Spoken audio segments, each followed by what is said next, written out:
La parole est à monsieur Adrien Clouet.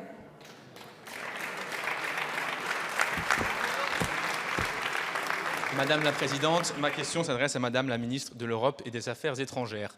Le 28 juillet, 2 hommes ont dîné à l'Élysée et on pouvait s'étonner, vu la quantité de sang qu'a un des deux sur les mains, qu'il puisse encore tenir ses couverts. Cet homme, il s'agit du prince héritier d'Arabie Saoudite, Mohammed Ben Salman. Ainsi, votre gouvernement souille notre pays en œuvrant à la réhabilitation d'un bourreau à la tête d'un régime totalement réactionnaire. Bourreau qui a approuvé le démembrement du journaliste Jamal Khashoggi dans l'ambassade saoudienne à Istanbul. Régime lui-même, monarchie pétrolière qui constitue la principale menace à l'égard de tous les mouvements d'émancipation du Golfe. En témoignent les interventions depuis 60 ans du Yémen du Sud jusqu'au Bahreïn plus récemment.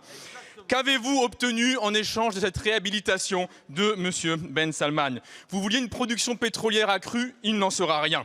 Un autre sujet a-t-il été abordé qui justifierait cette humiliation de notre pays? Par exemple, on aurait pu évoquer le cas d'Abdallah Al-Ouaiti, enfant de 14 ans condamné à mort pour sa critique du régime. On aurait pu évoquer l'exécution collective de 81 personnes au mois de mars dernier. On aurait pu évoquer les bombardements incessants sur le Yémen qui ont provoqué une famine de masse et tué 400 000 personnes. Bref, de quoi avez-vous parlé qui justifie d'avoir abaissé notre pays à ce point? Je vous remercie. La parole est à Catherine Colonna, ministre de l'Europe et des Affaires étrangères. Merci Madame la Présidente. Mesdames et Messieurs les députés, Monsieur le député Clouet, oui, le Président de la République a reçu le prince héritier d'Arabie Saoudite à Paris le 28 juillet.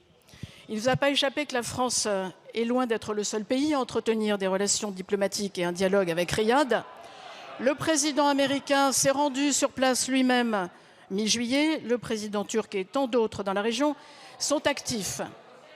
Par ailleurs, il ne vous a pas échappé non plus que la région est traversée par des crises multiples, qu'il s'agisse du dossier nucléaire iranien, de la situation au Liban, difficile, en Irak, non moins difficile, ou du conflit israélo-palestinien qui, pour le moment, n'a pas d'horizon politique de résolution.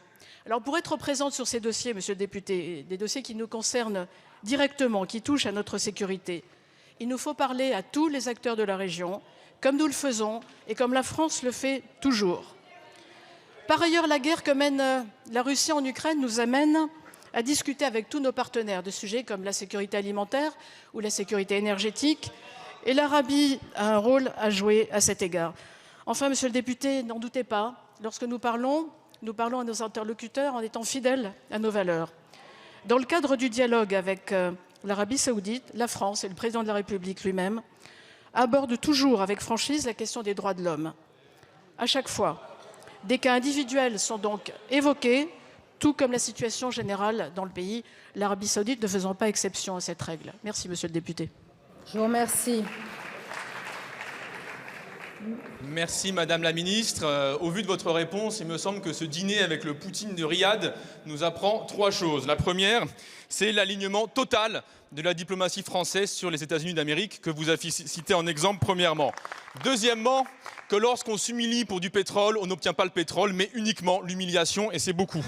Enfin, que vous êtes incapable de saisir l'importance d'une diplomatie fondée sur les droits humains, puisque cette diplomatie impose de mener au niveau national une bifurcation radicale vers les énergies renouvelables qui sont un gage de paix et de défense des droits humains à l'échelle internationale. Je vous remercie.